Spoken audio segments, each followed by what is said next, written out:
चुकी है जहां उसे दो मार्गों में से एक चुनना है, पुनः जन्म या मोक्ष। गरुड़ पुराण में कहा गया है कि यह वह समय है जब आत्मा का संपूर्ण लेखा जोखा, हर कर्म, हर भावना और हर पश्चाताप सभी को तौलने की आवश्यकता होती है। यमराज के दरबार में आत्मा से अंतिम प्रश्न पूछा जाता है, क्या तुमने अपने जीवन के कर्मों की वास्तविकता समझी?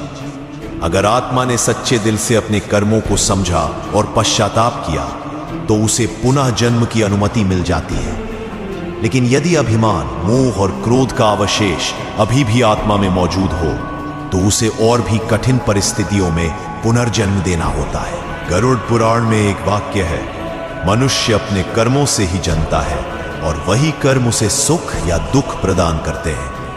यह इस बात का संकेत है कि जीवन के प्रत्येक कर्म का हमारे जीवन पर गहरा प्रभाव होता है। पुनः जन्म का रहस्य, जो आत्माएं आत्मज्ञान प्राप्त कर चुकी होती हैं, उन्हें पुनः जन्म मिलता है, लेकिन हर नया जीवन पुराने कर्मों के अनुसार तय होता है। जिनका जीवन दया और सेवा से भरा होता है उन्हें सुखमय जीवन मिलता है। जिन्होंने जीवन में छल और धोखा किया उन्हें कठिन जीवन मिल सकता है।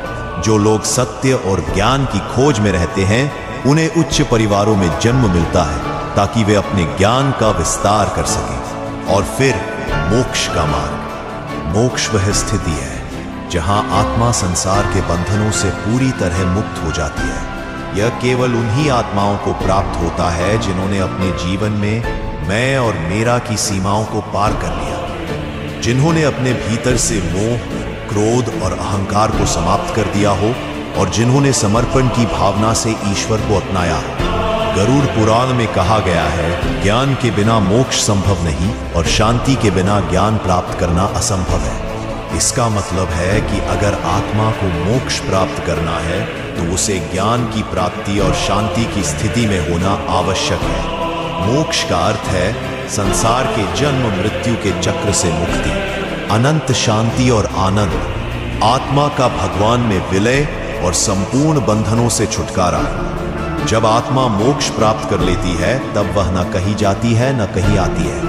वह केवल ईश्वर में समाहित हो जाती है जहां कोई दुख, भय और पुनर्जन्म नहीं होता।